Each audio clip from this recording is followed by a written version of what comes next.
अस्सलाम वालेकुम दोस्तों, मैं हूं सैयद उमर फारूक अपने चैनल उमर स्पीक्स की एक और एपिसोड के साथ आपकी खिदमत में हाजिर हूं। दोस्तों, आज की एपिसोड भी हज स्पेशल एपिसोड है और आज के एपिसोड में बहुत से इंपॉर्टेंट क्वेश्चंस जो थे लोगों के हज की पॉलिसी से रिलेटेड, क्योंकि हज पॉलिसी अब बिल्कुल ऐलान भी हो गया, क्लियर हो गई है।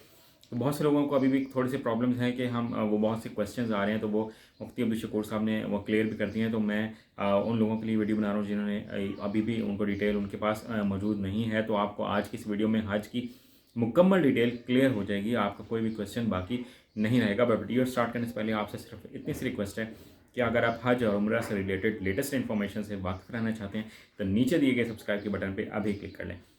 ये तो दोस्तों, सबसे पहले तो अल्लाह ताला से दुआ है कि अल्लाह ताला हम सबको अपने घर की ज़ियारत नसीब फरमाएं। और जो लोग भी ये वीडियो देख रहे हैं वो ज़रूर हज और उम्रा की ख्वाहिश दिल में रखते होंगे, तो उन्होंने थंबनेल पे क्लिक किया है। तो अल्लाह ताला सबको हज और उम्रा की सादत नसीब अता फरमाए और मकबूल हज करने की तौफीक अता फरमाए।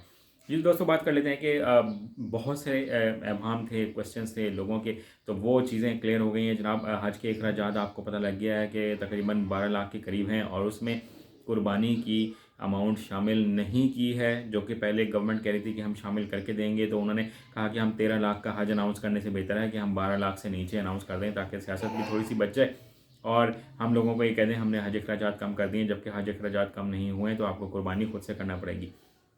तो उसकी उन्होंने कुछ रीज़न्स बताई हैं कि वहाँ पे भी टैक्सेस लगे हैं। ये बात उनकी ठीक है कि 18 से 20% टैक्स जो है होटल्स पे वो सऊदी गवर्नमेंट ने लगाया, तो वो अमाउंट भी हम लोगों को ही पे करना पड़ेगी। उसके बाद अगर हम बात कर लें कि जो स्पॉन्सरशिप प्रोग्राम है वो उन्होंने क्लियर कर दिया है कि जनाब स्पॉन्सरशिप प्रोग्राम में कोई भी जो लोकल सिटीजन हैं हमारे पाकिस्तानी, वो अब हिस्सा नहीं ले सकेंगे। तो ये बात ख़त्म हो गई।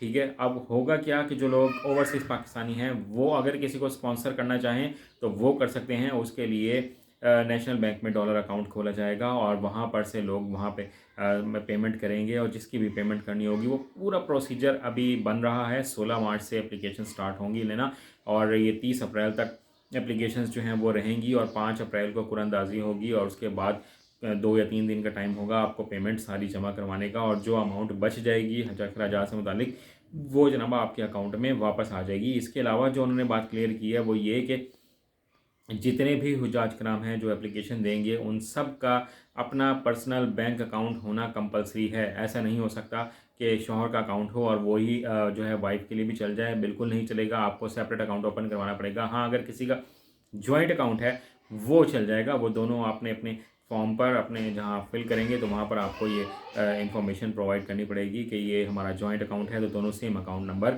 वहाँ पर लिख देंगे। डॉलर की अगर हम बताएं कि जनाब कितने डॉलर्स आपको पे करने पड़ेंगे, तो वो 4,375 या 325 डॉलर के करीब है। तकरीबन ये 4,400 डॉलर ही समझ लें जो लोग ओवरसीज़ पाकिस्तानी अगर स्पॉन्सरशिप के थ्रू यहाँ पर अप्लाई करेंगे। तो ये कंप्लीट डिटेल है। तो अगर मज़ीद कोई आपने कोई क्वेश्चन हो, कोई चीज़ पूछनी हो तो आप कमेंट सेक्शन में मुझसे पूछ सकते हैं, मैं उसका आंसर आपको ज़रूर दूंगा। चैनल पर अगर नहीं है तो चैनल को सब्सक्राइब कर लीजिएगा। अपने घर वालों का बहुत ज़्यादा ख्याल रखिएगा। अल्लाह हाफ़िज़।